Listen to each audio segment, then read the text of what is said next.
and welcome back to our podcast. I'm the Disturbed Southern Belle. And I'm the gentleman. On this episode, we're going to be continuing on with some outlaws from around the world. And this week, we're going to be talking about two famous Canadian outlaws, or gang of outlaws, I should say, because none of them are singular. So the first one is the McLean Gang. So this was a gang of 4 men that terrorized Kamloops, British Columbia. The men consisted of 3 brothers named Alan, Charlie, and Archie McLean, and another guy named Alex Hare. So the boys began their reign of terror, as they say, sometime in the 1870s. At this time, they ranged in age to their mid-teens to roughly their early 20s. They were described as all being a mixed race, and that because of this, they essentially ran wild as children and young men. They were said to never truly fit into any part of society, including the First Nations, which refers to the Indigenous people of Canada that are neither Inuit or Métis, or what was described as white society. So it's basically like they didn't really fit in anywhere. So they began raiding campsites and homes of the pioneers that were around the area, and they would steal like weapons and horses. They were also said to be a general menace to anyone that crossed their path. So it was claimed that they would just ride through town just bragging about their crimes, that they were said to just behaved as if they were just untouchable. So they would go rob these people and then just ride through town saying, ha ha ha, we just went out and stole all this stuff. So they had some balls, if nothing else. Oh, yeah, absolutely. I mean, at the very least, we can say that about them, considering they were like, the youngest one I think was 15. So yeah, they weren't like grown men. They were just like kids. So a British Columbian historian by the name of John Mitchell said that they were a mixed race, so they were just kind of ran wild. They took what they wanted, and they were notorious for beating people. In fact, Charlie was stuck in Kamloops jail for a while because he bit the nose off a native boy. Well, that's interesting. So, yeah, they were violent in that as well. So, the gang finally crossed the line in the winter of 1879 when they murdered British Columbian Provincial Police Officer Johnny Usher. And I hope I'm saying that right, or Usher. He had formed a posse and headed out to the McLean's home, and upon arriving, he demanded the boys turn themselves in. They responded with, what you would imagine, a hail of gunfire. But he felt that they were just trying to scare the posse away, and they weren't actually trying to shoot anyone. So, he gets off his horse and goes walking right up to where the boys are standing outside the house.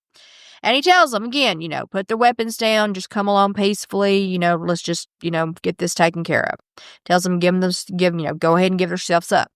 So, what do you think they did? I would assume shot him.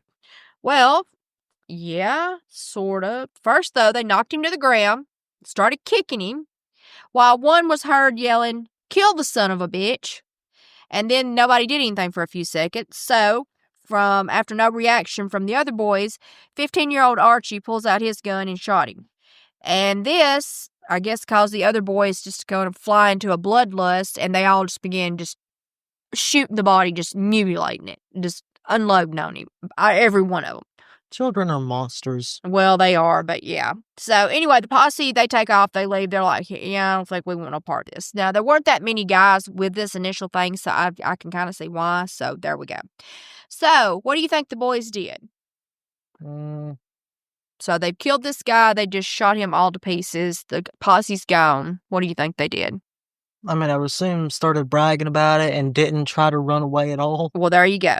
So they then rode into town while still wearing the blood-stained clothes from where they'd shot the guy and claimed that they threatened anyone that came after them for that killing would meet the same fate. So they rode right into town saying they'd done it, wearing the clothes with the blood on it, saying, you come after us, this is what's going to happen to you. So, yeah, I mean, if nothing else, you got to give them something for having some balls, if nothing else. Now, I mean, I'm not condoning what they're doing, but they were brave. Let's put it that way.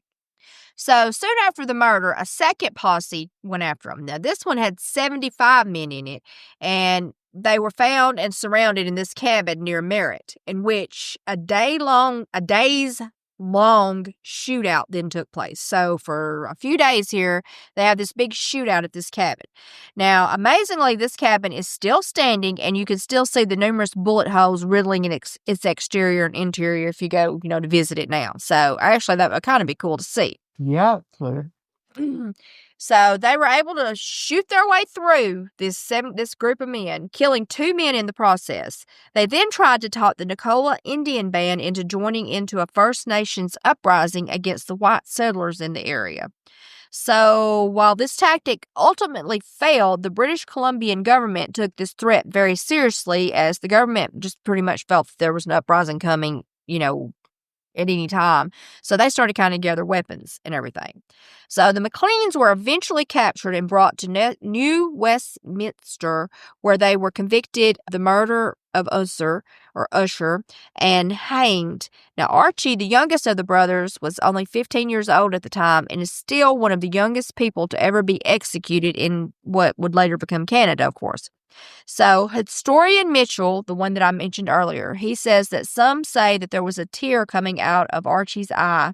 Then he said the other boys apologized and said people should get a lesson from their wayward ways before they were hung. As their last words, at the gallows or whatever. So, well, except Archie, of course. So the boys were then buried at a cemetery in the site of what is now New West Secondary. So, good grief, though. They had some balls. Nothing else. Yeah, we got to give them that. Because, what can you say? So, the next ones that we're going to talk, or the last ones we're going to talk about, are James Gaddy and Mose Receipt. So, in a bar in Saskatoon, sometime in 1887, 2 young men met. Those 2 young men were James Gaddy and Mose Receipt.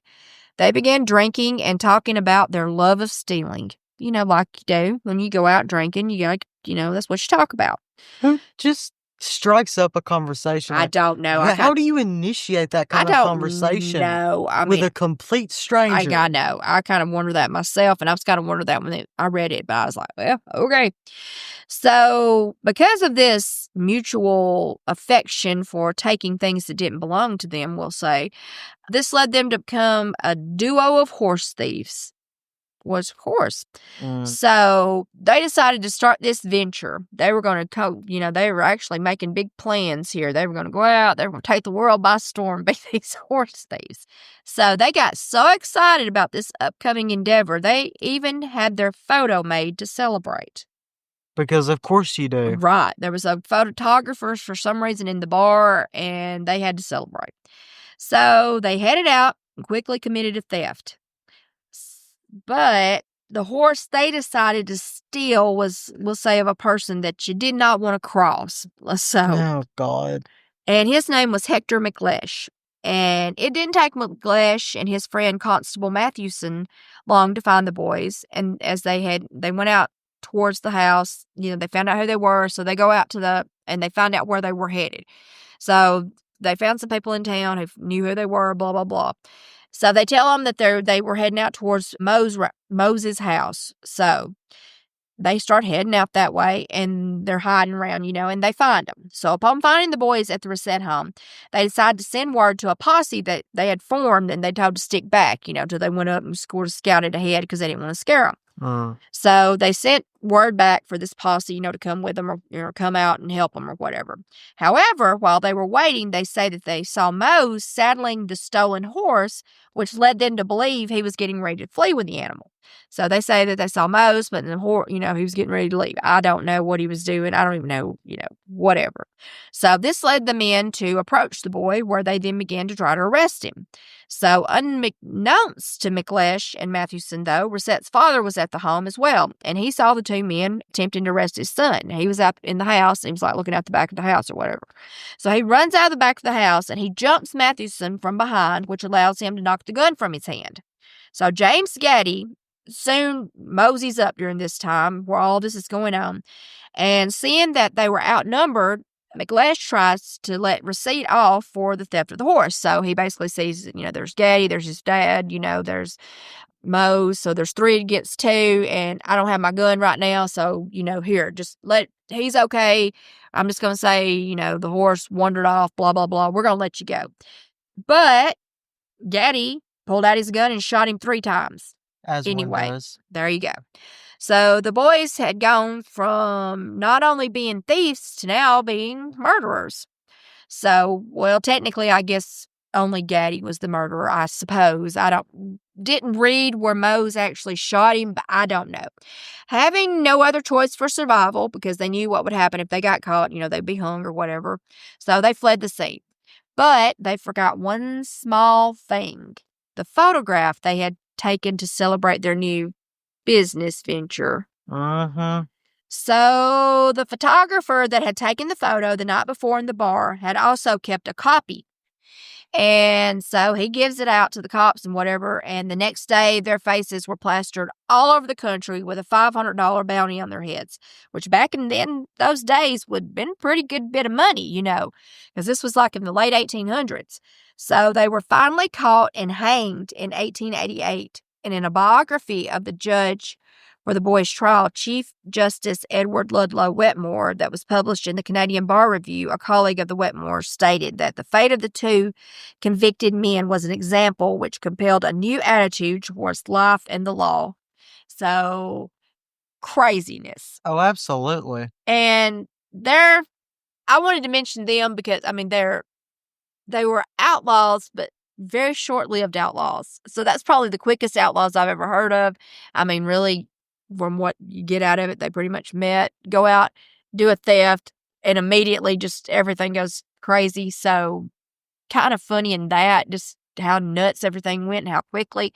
But still, very, very, very interesting characters at the very least. And we hope you enjoyed this segment. The best of the most notorious, I should say, outlaws from around the world. We'll be continuing on talking about a few more. Don't forget to check out our new YouTube exclusive series and check out some of our earlier episodes. And don't forget to like and follow and subscribe. And don't forget to stay disturbed.